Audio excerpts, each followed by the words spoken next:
Hi everybody, welcome to Brooklyn Woman Empowerment Group, aka Grandma Elsie.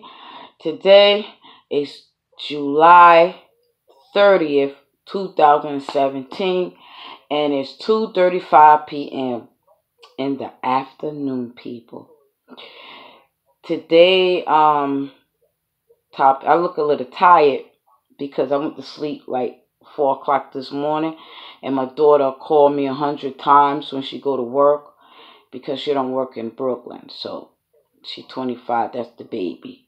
But it's okay. So I just got up, took my shower, had some tea and toast, and did a little things around the house, and voila, this is me doing my video now. What I'm gonna talk about is Bible reading. Now, I was reading Joyce Meyer's Bible, Battlefield of the Mind. It's a wonderful Bible. But I like to switch up my Bibles every now and then. So now I'm reading the Spiritual Warfare Bible. I'm reading this one. Then I was reading the Spirit-Led Woman's Bible because I like this is a MEV version, Modern English version, and the other ones is NIV, and Joyce Meyer's is Amplified. So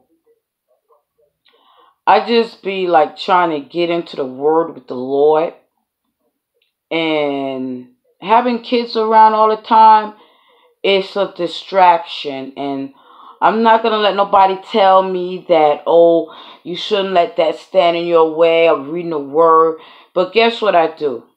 If I can't get into one of my Bibles and read a chapter or a verse, I do it on my phone. And I talk to God and ask Him questions. Why is it so hard to study? Some people can do it, Some people can't. Let me take off that can't word. I don't like can't. Some people can and some people just, I don't know. I don't want to use can't because it should not be a word can't. What is that word I want to use? Motivated to do it. Let's put it like that. It's something always distracting you. When you start, the phone will ring, somebody ring the bell, the kids want to talk, want to do something that make you angry, and all that kind of stuff like that. So I was talking to God about it. I've been talking to the Lord since I was 3. And I always prayed from 3 on up to now and haven't stopped. Even if I don't get on my knees, I talk to God and pray. Like a good example, I'm going to tell you how God answered my prayers. Now, if you don't ask God to open your spiritual so you can remember what He done for you and doing for you now, then you are totally blind. When I was 7, I prayed to God to have 3 children only. 3. I said, Father God, when you choose for me to get married, let me have 3 children, a girl, boy, girl. And as I got older, I had my first daughter. I said, wow. I knew it was a girl. But people want to stand me down. How do you know what you're carrying?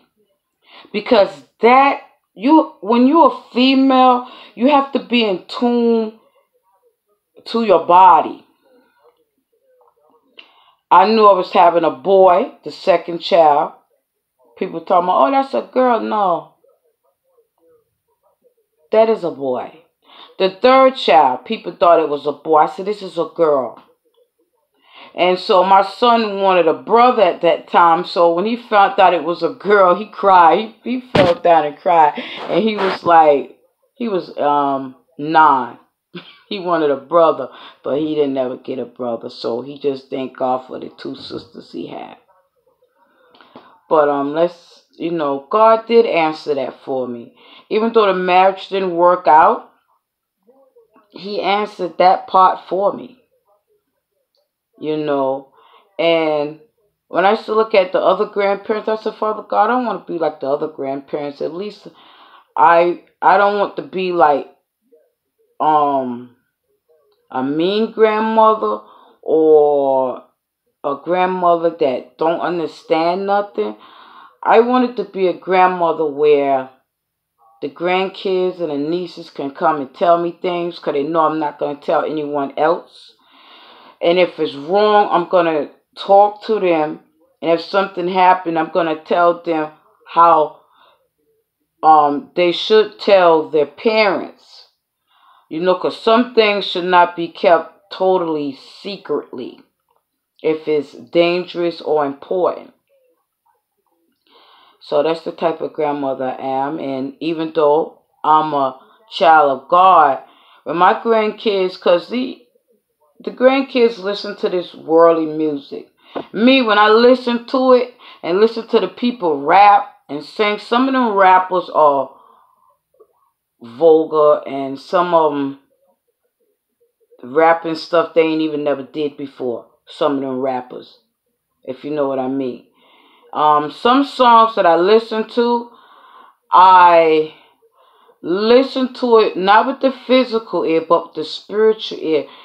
Some people that sing is singing from hurt, they're hurting, or pain they're having in their heart. And they sing, and even though the song is kind of uppity and dancey, what you hear most of the time in them songs is pain and hurt.